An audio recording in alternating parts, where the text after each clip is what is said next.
Throughout history, the United States has inserted itself into the affairs of Latin America to exploit resources, protect interests, and maintain influence. From banana republics to the Panama Canal, they've done so by aiding and sometimes conducting military coups, political meddling, occupation, and even by using cartoons.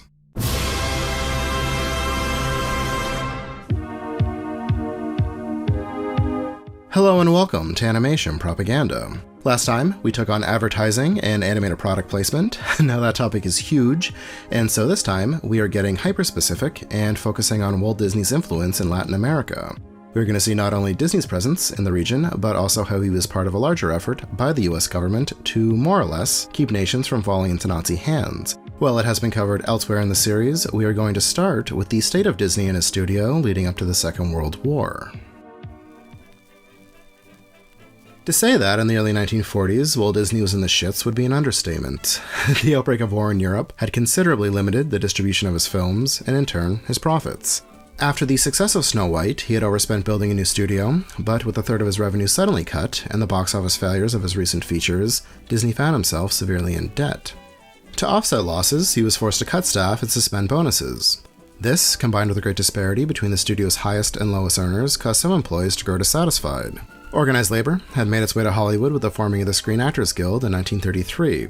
5 years later, a strike at Disney's rival Fleischer Studios resulted in a union for those working in animation, the Screen Cartoonists Guild. By 1941, the SCG had secured labor contracts with all major studios except one, Disney.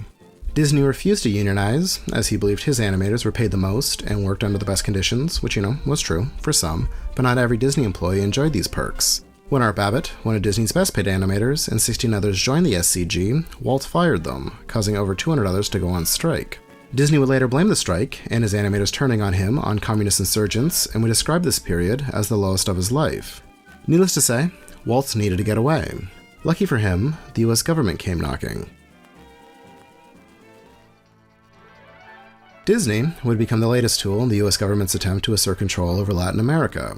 In the 19th century, American companies had set up shop throughout Central and South America, as labor was cheaper and resources bountiful, particularly fruit. One of the biggest corporations to operate out of the region was the United Fruit Company. Established in 1899, by the 1930s the United Fruit Company was the largest employer in Central America, as well as the largest landowner in Guatemala. This gave them considerable influence over the local governments, who would frequently be overthrown, causing the US military to intervene in order to protect the company's interests. These conflicts later became known as the Banana Wars, after the nation's chief export. However, with the Second World War imminent, the US feared Latin America would fall under Nazi influence. To prevent this, and improve relations between the Americas, President Roosevelt introduced the Good Neighbor Policy in 1934. With the Good Neighbor Policy, Roosevelt hoped to ease tensions and end US intervention. Of course, this meant military intervention, as the department responsible for implementing this policy was the Office of the Coordinator of Inter-American Affairs, or the OCIAA, headed by Nelson Rockefeller. The OCIAA's aim was to, more or less, counter Axis propaganda with their own. Rather than straight up celebrating American ideals as they had with their own citizens, they chose to instead highlight the cultures of Latin America and present them in a more positive light than they had in the past. Traditionally, they had been portrayed as lazy. Educational films were produced for American audiences to inform and impart in them an appreciation for these cultures, beyond the offensive stereotypes which they themselves had long perpetuated. The OCIAA also reached out to celebrities to participate in goodwill tours, where they would act as cultural ambassadors. Among them, Rita Hayworth, Orson Welles, fresh off of Citizen Kane, and of course, Walt Disney. In the spring of 1941, Walt Disney and a group of animators, musicians, and artists, collectively known as El Grupo, set out on their goodwill tour of Latin America. Over the course of 6 months, they would visit Brazil, Argentina, Chile, and briefly, Peru.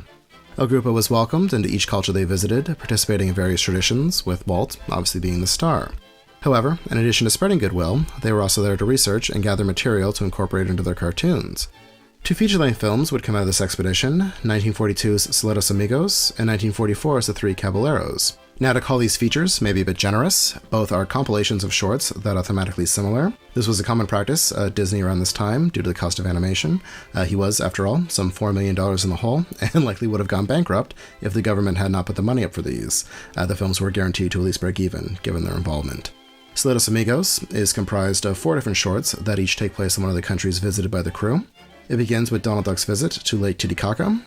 Donald had recently surpassed Mickey Mouse as the studio's biggest star, so it's no surprise he appears both here and in Caballeros. Chile is represented by Pedro the Airplane, whose job is to deliver mail. It's said that Chilean cartoonist Pepo was so dissatisfied with Chile's representation in this film, it led him to create the beloved comic character, Condorito. Goofy makes an appearance as a gaucho, an Argentinian cowboy. Now, this is probably the most explicitly educational of the bunch. The differences between the gaucho and the American cowboy are explained, and the proper names for their clothing and customs are given. The fourth and final segment introduces us to Joe Carioca, a Brazilian parrot that shows Donald around Rio and exposes him to the sounds of the samba. 2 years later, Joe would return as one of the three caballeros along with Panchito Pistols, a Mexican rooster. Like Saludos Amigos, the three caballeros is broken up into different vignettes, 7 this time. The first couple are comparatively dull, but still pretty adorable. We get a cold-blooded penguin who pines for warmer weather, which he finds in Ecuador, as well as a flying donkey. But things pick up again when Joe shows up. As he head with Rio, Joe takes Donald on a tour of the Bahia region of Brazil.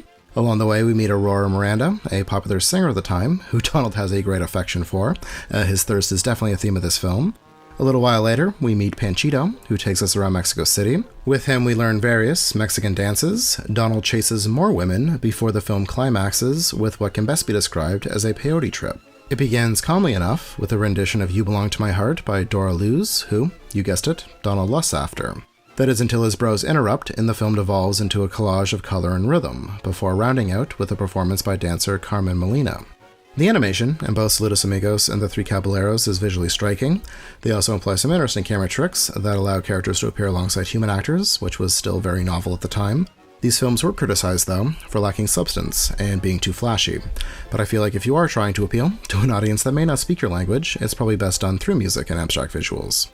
They were obviously produced following Disney's return from his Latin American trip. While he was away, the strike was resolved, unfavorably for him in the studio. His father also passed away. On top of all of this, weeks after this return, Japan attacked Pearl Harbor, thus bringing America into World War II. Following the Allies' victory, the United States changed its approach to Latin America, and the fears of Nazi influence gave way to the rising threat of communism. Still, Disney continued working with the OCIAA, producing a series of shorts known as Health for the Americas. 10 shorts were produced between 1945 and 46, with most focusing on disease and sanitation. Many regions within Latin America were still being developed, and these were intended to showcase proper hygiene. Topics included insects and their ability to carry disease, a balanced diet, and basic human biology. Watching these in 2020 is certainly a trip, one focusing on the issues experienced by a city, lack of water, overcrowding, leading to epidemics, is particularly relevant. Hand washing and general cleanliness are championed, but whereas the Disney feature celebrated these cultures, even if superficially, these shorts come off as talking down with superiority. Whether this was their intention or not, it's hard watching these and not seeing it as one culture projecting its narrow and negative view of another onto itself. The star of these shorts, Careless Charlie, is presented as one of you, assuming ignorance. Health issues are generally attributed to shitting where you shouldn't. The solutions presented, bathing, building a latrine, are well-meaning, but neglect the fact that their target audience may not have access to the resources that would allow this, like soap and clean water. On April 10th, 1946, the OCIAA was abolished and its responsibilities folded into the Department of State. In the following years, Disney would expand beyond film into theme parks and crafting visions of the future. As for US involvement in Latin America, well, that's a story for another day. Next time, we'll be taking up smoking and seeing how cartoons have encouraged and discouraged tobacco use. If you enjoyed this video, give us a thumbs up, subscribe if you haven't, and please, if you have the means, consider supporting us on Patreon. That's the only place you can see Century of Schlock, our exploration into trash media from the 20th century. Right now we're looking at animated smut, so viewer discretion is advised. As always, thank you so much for your interest in this channel, and thanks for watching. Stay safe out there.